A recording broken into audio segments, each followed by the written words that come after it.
Ama o bələdçini çəkməyin, amma deyin ki, bildiyin işin cələtində bala. Neynə? Elə, sən sağlıq olsun, Əsat, bu nədir gəlir burada?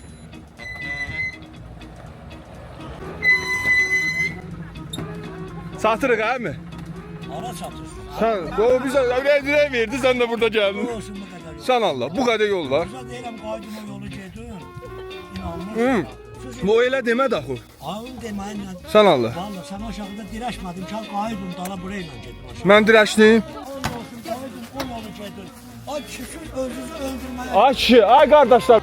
Mən dirəşdim, mən də dirəşdim. Heç kim danışmadı. Oğlan verib Hə, bizi xəbərdar elədiniz. elədim gözəl yalvardım ki, qaydım. Siz indi gölə çatmışdınız da. Baş özü düşmək istəyir. 50 nəfərlik qrup olaraq onlara aldanmayacağıq. Aha.